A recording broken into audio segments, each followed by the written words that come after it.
మంథా తుపాను వల్ల రాష్ట్రానికి 6,384 కోట్ల నష్టం వాటిల్లిందని ప్రభుత్వం మధ్యంతర నివేదిక రూపొందించింది.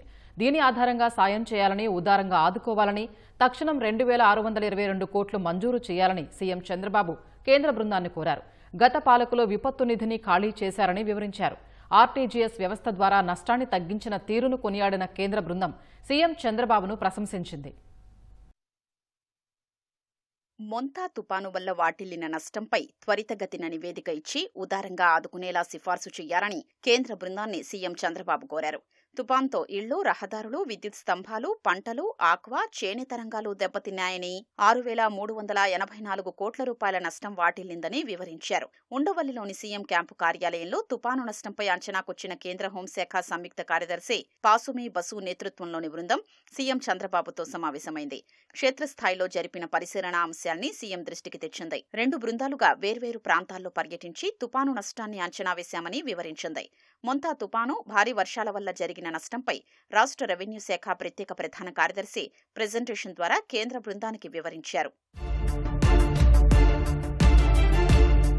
తుపాను నష్టాన్ని క్షేత్రస్థాయిలో పరిశీలించినందున త్వరితగతిన నివేదిక ఇచ్చి రాష్ట్రాన్ని ఆదుకోవాలని కేంద్ర బృందాన్ని సీఎం కోరారు. ఏపీ నుంచి 2 రోజుల్లో తుది అంచనాలు పంపుతామన్నారు. త్వరగా కేంద్ర ప్రభుత్వానికి సిఫార్సు చేస్తామని బృందం వెల్లడించింది. ఆర్టీజీఎస్ నుంచి ముందస్తు హెచ్చరికలు పంపి ప్రాణ ఆస్తి నష్టాన్ని తగ్గించారని అభిప్రాయపడింది. గర్భిణుల్ని సురక్షిత ప్రాంతాలకు తరలించి వైద్య సేవలు సత్వరం అందేలా చూసిన విషయాన్ని గుర్తించామని సీఎంకు తెలిపింది. భారీ వర్షాలతో ఆకస్మిక వరదలు వచ్చి పంటలు నీట మునిగినట్లు క్షేత్ర పర్యటనలో గుర్తించామన్నారు. తడిసిన ధాన్యం కొనుగోలు చేసేందుకు నిబంధనలు సవరించేలా సిఫార్సు చేయాలని సీఎం కోరారు.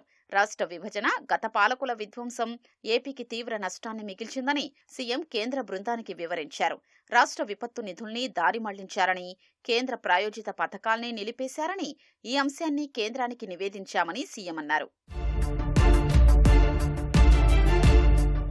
తూర్పు కోస్తాలో ఉన్న ఏపీకి ఎప్పుడూ తుపాన్ల వల్ల నష్టం జరుగుతూనే ఉందని సీఎం కేంద్ర బృందానికి తెలిపారు. సుళ్లూరుపేట నుంచి ఇచ్చాపురం వరకు ఉన్న ప్రాంతాలు తీవ్రంగా ప్రభావితమవుతున్నాయన్నారు. తుపాన్ల గమనాన్ని గమనించే సాంకేతికత ఉన్నా దాని ప్రభావాన్ని తగ్గించేందుకు ఆస్కారం లేదని, ఫలితంగా తీవ్ర నష్టం జరుగుతోందన్నారు.